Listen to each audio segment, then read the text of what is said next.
जय हिंद, नमस्कार, प्रणाम, राधे राधे। आप सभी लोगों का स्वागत है।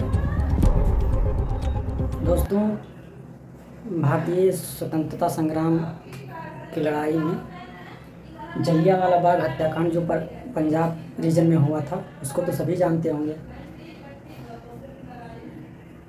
तो आज हम उसी के बारे में कुछ डिस्कस करेंगे। तो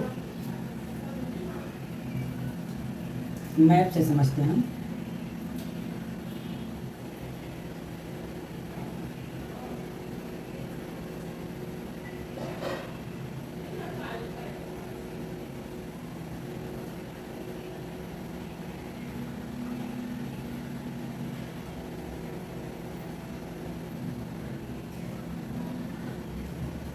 यहाँ कुछ इस रीजन में हमारा ये पंजाब आता है और यहीं पे अमृतसर में जलियांवाला बाग नाम की एक जगह थी। जलियांवाला बाग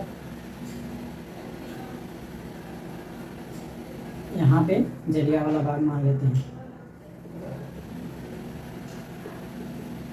और यहाँ हेडिंग डाल देते हैं जलियांवाला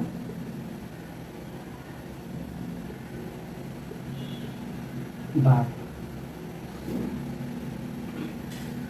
अब ये क्यों हुआ, क्यों इतनी चर्चा में आया, क्यों इसमें इतने लोग भारतीय लोगों की जान गई, इसको समझते हैं।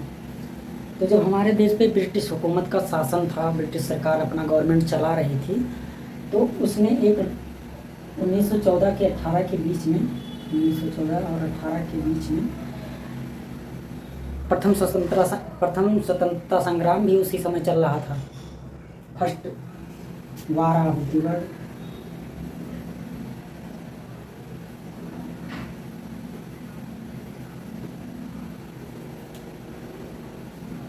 और इसी समय ब्रिटिश सरकार ने हमारे देश पे रॉलेट एक्ट, जिसे काला कानून के नाम से जानते हैं, रॉलेट एक्ट लागू कर दिया। अब ये रॉलेट एक्ट होता क्या है? रॉलेट एक्ट एक कानून था जिसमें बिना मुकदमा चलाए क्रांतिकारियों, नेताओं या भारतीय लोगों को अंदर डाल दिया जाता था या जेल में डाल दिया जाता था। इसी का विरोध करने पंजाब के लोग अमृतसर के जलियांवाला बाग में उतरे थे और वो इसलिए उतरे थे क्योंकि वहाँ पंजाब के 2 बड़े नेता, एक का नाम था सैफुद्दीन किचलू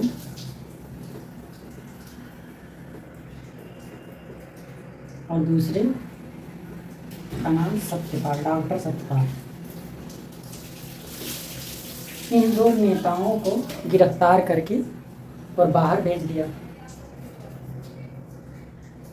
इन्हीं को, इसी के विरोध में लगभग हजारों, 4-5 हज़ार से ज़्यादा, 10,000 की जनसंख्या में, मान लीजिए, अमृतसर के जलियांवाला बाग में कुछ लोग प्रदर्शन करने के लिए इकट्ठा हुए थे।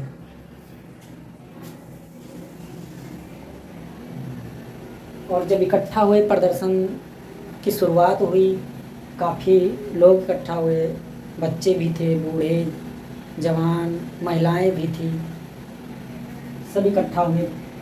तो हुआ क्या, तो जो बाग था उसमें आने और जाने का 1 या 2 रास्ते मान लीजिए, वो भी पतले पतले थे। उसी में ये लोग इकट्ठा हुए प्रदर्शन करने के लिए।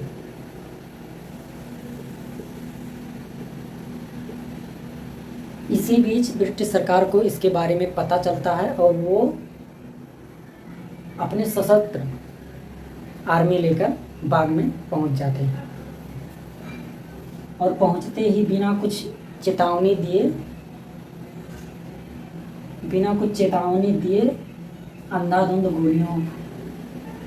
अंधाधुंध गोली चलाने का आदेश दे देते हैं।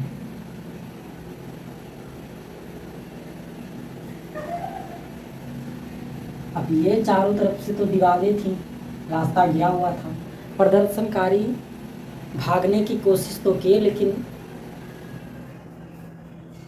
जो आर्मी थी, जो फौज थी उनकी, वो दोनों रास्तों पे खड़ी हो गई और चारों तरफ से घेर के लगभग 10 मिनट तक गोलियां चलाते थे और 10 मिनट तक गोलियां चलाई। पता नहीं 1600 की कुछ राउंड गोलियां चलाई थी इन लोगों ने। और उस 10 मिनट के समय में लगभग ब्रिटिश सरकार कह रही है कि 379 लोग मारे गए और 1200 प्लस 1200 लोग घायल हुए। और भारतीय नेता क्या कह रहे हैं, भारतीय नेता कह रहे थे कि कम से कि 1000 लोग मारे गए प्लस 2000 प्लस लोग घायल हुए। इतने का आंकड़ा ये बता रहे थे, इतने का आंकड़ा ये बता रहे थे। मतलब काफ़ी लोगों की जान गई और काफ़ी लोग घायल हुए। यहाँ तक कि यहाँ पे एक कुआं था, कुछ लोग जान बचाने के लिए इस कुएं में कूद गए, लेकिन उन्हें भी मार दिया गया। वो भी बचे नहीं, कुआं पूरा पट गया था लाशों से। इतनी निर्दयता के साथ ब्रिटिश हुकूमत ने हमारे ऊपर अत्याचार किए।